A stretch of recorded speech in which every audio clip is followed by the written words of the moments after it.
बिस्मिल्लाहिर्रहमानिर्रहीम। अस्सलाम वालेकुम नाज़रीन, मैं हूं से तारिक और आप देख रहे हैं एसपी न्यूज एचडी चैनल। बहुत शुक्रिया हमारी ये वीडियो देखने के लिए वक्त निकाला। इस्लामाबाद का सियासी मैदान बहुत ज्यादा गर्म हो चुका है और दर्जा हरारत जो है उसका पारा बहुत ज्यादा गर्म हो चुका है कि आखिर अब होने क्या चाह रहा है।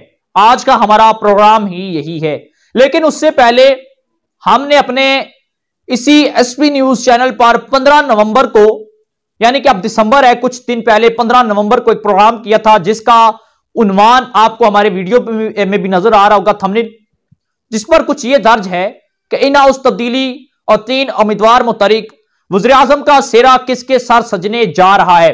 इसके अंदर हमने इन हाउस तब्दीली के हवाले से आपको वक्त से पहले ही आगाह कर दिया था और अब हालात बनने जा रहे हैं।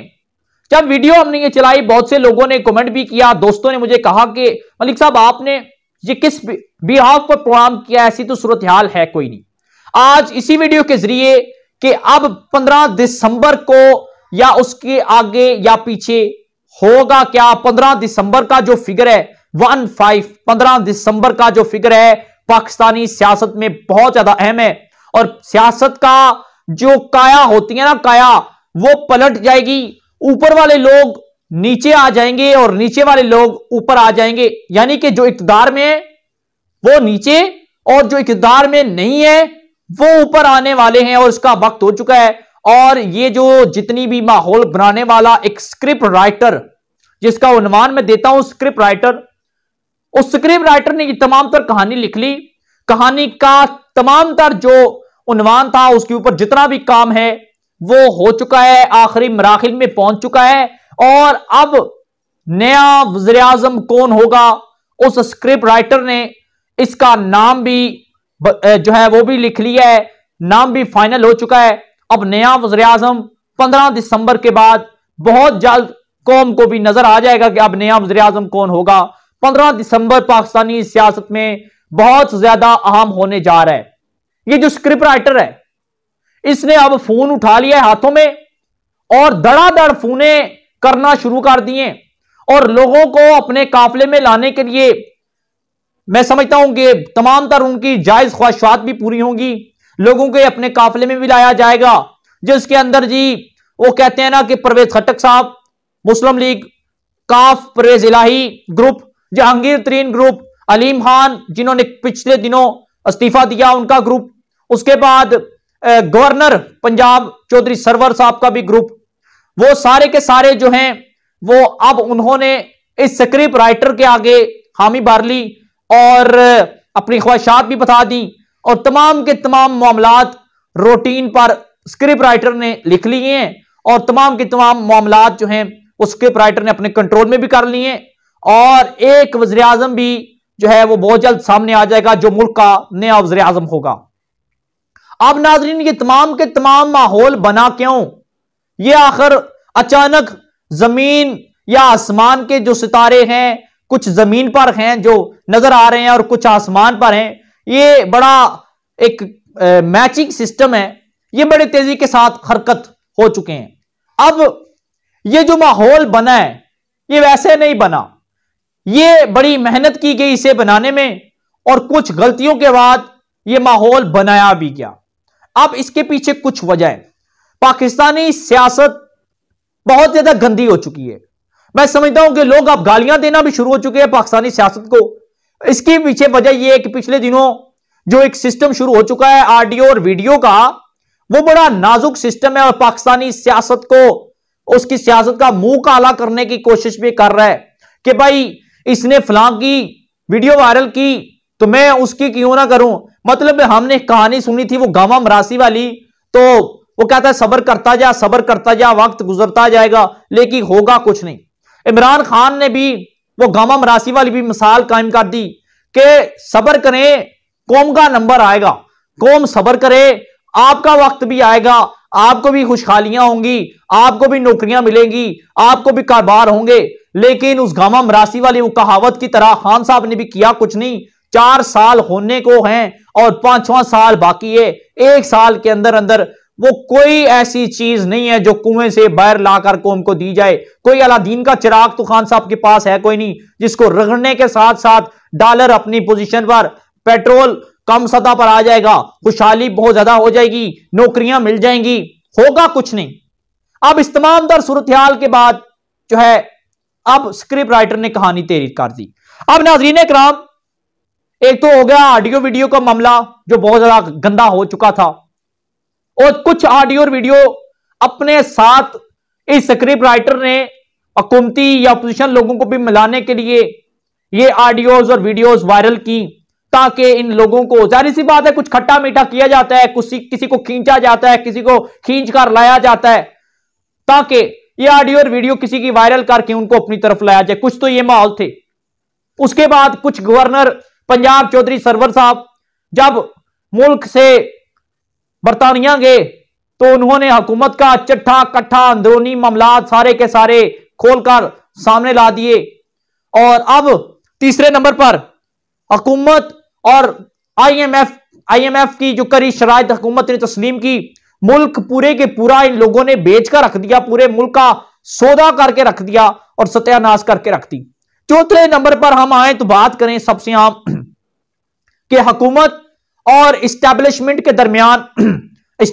दरमियान जो ताल्लुकात थे, जो मामलात थे, वो खराब हो चुके हैं। अब इस पूरी कहानी को सुने ना आप, इस पूरी की पूरी राम कहानी को। कहानी तो खैर बड़ी खासी लंबी है, मैं शार्ट करके भी आपको बता रहा हूं। ये मामलात अचानक 15 दिसंबर पर क्यों आ गए कि 15 दिसंबर से पहले या बाद में रार पार होने वाला है, लेकिन ये कहानी बनी क्यों, जरा सुनिएगा।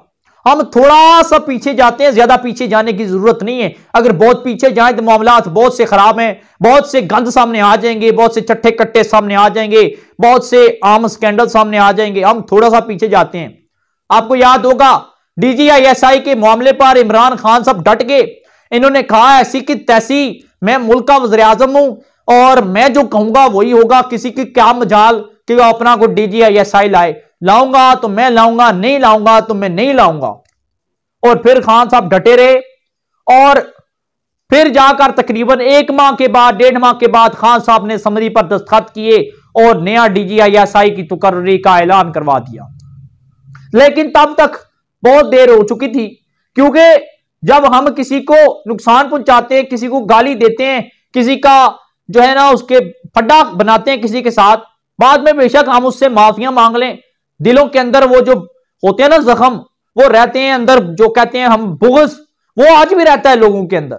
और यही कुछ बात है कि जिन लोगों के साथ खान साहब ने बिगाड़ा था, उन्होंने अब खान साहब को ही बिगाड़ के रख दिया और खान साहब से के हाथों से जो मईशत थी वो भी क्रैश हो गई। मुल्क का दिवालिया खान साहब ने कर दिया और जो खान साहब की एक स्ट्रेटजी थी, जो प्लान था, वो फेल हो चुका है। खान साहब के अपने ही लोग खान साहब को बेनकाब करने की कोशिश कर रहे हैं। खान साहब भी डर चुके हैं अब कि ये जो पोजीशन है, सॉरी, ये जो मेरे तादी हैं मुझे छोड़ के ना चले जाएं। 2 माह के लिए खान साहब ने पाबंदी लगा दी इन लोगों के ऊपर कि भाई जी अब आपने कहीं जाना नहीं है। अगर मैं आम अल्फाज में कहूं तो खान साहब ने खुद ही अपनी हुकूमत के लिए 2 माह के लिए आर्जी तौर पर इनके नाम इश्तिहार में डाल दिए, और या फिर खुलकर बोलूं तो इन लोगों को रस्सी के साथ बांध दिया है कि भाई अब लोगों आपने मुझे अकेला छोड़ के नहीं जाना। अगर ये इत्तेहादी या इमरान खान साहब के हमायती चले जाते हैं तो खान साहब के पीछे बचता क्या है, कुछ नहीं। लेकिन नाजरीन, जो स्क्रिप्ट राइटर है उसने एक बड़ा बेहतरीन सा अब एक जो स्ट्रेटजी है वो तैयार कर ली कि डॉलर पता नहीं किधर से किधर पहुंच गया, महंगाई, अब लोग हुकूमत को गालियां देना शुरू हो चुके हैं, लोग बड़े मजबूर हो चुके हैं। और अब दिसंबर के अंदर तो लोग याद रखिएगा कि नवाले को इन लोगों ने तरसना है और नवाले को इन लोगों ने जो है वो रोना है। खाने के लिए कौम को कुछ नहीं मिलेगा, बेरोजगार जो होगा वो बिल्कुल मर जाएगा और पाकिस्तान की जो करेंसी है वो जमीन बोस होके ना समझे कि उसके ऊपर हमने वो मट्टी डाल दी है। अब होना कुछ नहीं, अब होना यह है कि जिस शख्स ने इस तमाम तर सूरत हाल को एक जगह पर लाने के लिए, तमाम तर सूरत हाल को साफ और शफाफ करने के लिए एक स्क्रिप्ट राइटर है, इसने तमाम तर कहानी लिख ली है, तमाम तर कहानी पर काम भी मुकम्मल काफी हद तक हो चुका है। और अब इस शख्स ने, ये जो स्क्रिप्ट राइटर जिसने ये तमाम तर कहानी लिखी। इसने इमरान खान साहब के तमाम इत्तेहादियों को भी अपने काफिले में शामिल कर लिया है। तमाम तर इत्तेहादियों ने उस काफिले में शामिल होने की भी हामी भर दी। इसमें पीपल्स पार्टी ने भी, इस पर अपोजिशन जमातों, जितने भी 11 अपोजिशन जमातें, उन्होंने भी हामी भर ली।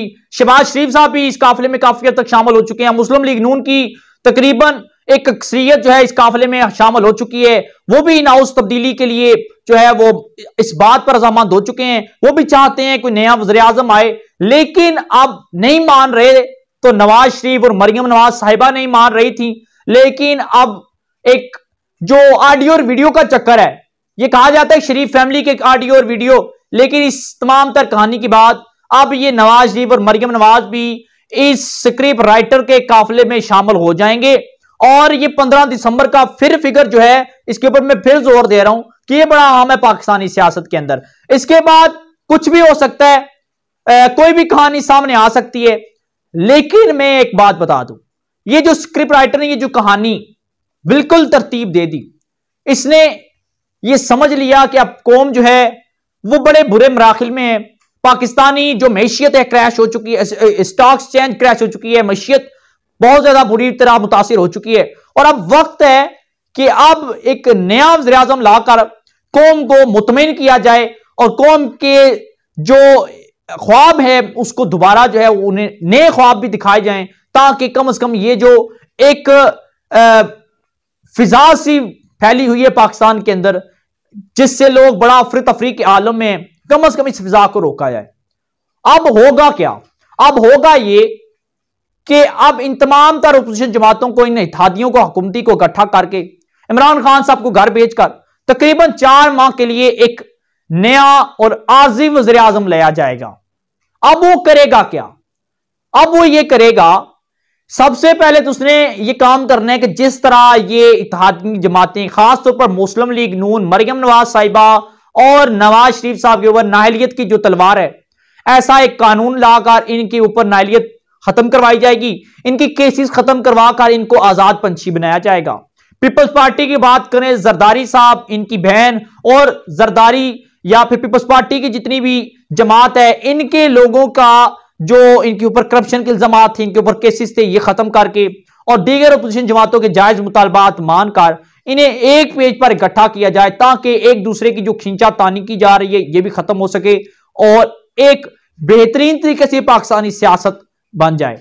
दूसरे नंबर पर जो इलेक्ट्रॉनिक वोटिंग मशीन है, उसके हवाले से अपोजिशन जमातें गैर मुतमिन का इजहार कर रही हैं। हो सकता है कि इसके ऊपर भी कोई बेहतरी के लिए काम किया जाए या इसे खत्म किया जाए। नंबर तीसरे पर हम अगर बात करें तो जिस शख्स ने ये तमाम तर प्लानिंग की, जो स्क्रिप्ट राइटर है, वो ये चाहता है कि पाकिस्तान के अंदर इस्लामी सदारती निजाम नाफिज हो। इसके ऊपर भी उन 4 माह के अंदर अंदर जो नया वज़ीर आज़म आएगा वो बिल कौमी असम्बली से मंजूर करवाकर पाकिस्तान के अंदर इस्लामी सदारती निजाम बना देगा।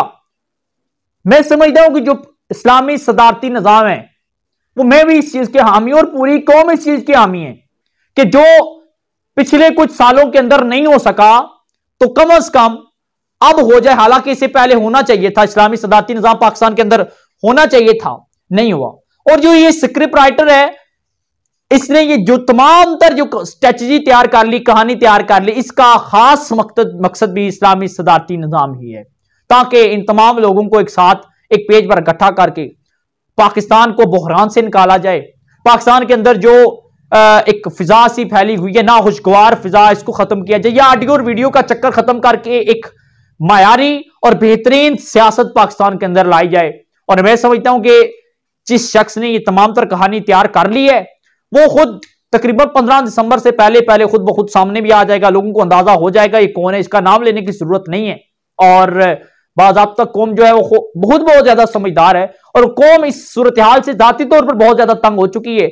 और अब वो देख रही है कोई नई सूरत हाल पैदा हो और कुछ नई बेहतरियां आए, कुछ नई जो है वो हमें कुछ सूरत हाल देखने को मिले, कोई नई गहमा गेमी देखने को मिले, कुछ अमन और खुशगवार सूरत हाल हमें देखने को मिले। देखें कि आने वाले दिनों में 15 दिसंबर से पहले या इसके फौरन बाद होता क्या है, वो खुद ब खुद कौम के सामने आ जाएगा। आप क्या राय देते हैं नाजरीन, कमेंट सेक्शन में हमें बताइएगा। चैनल को लाजमी सब्सक्राइब कर लीजिएगा, बेल आइकन के नोटिफिकेशन को प्रेस कर लीजिएगा। इंशाल्लाह मिलते हैं फिर किसी और प्रोग्राम में। अल्लाह हाफिज।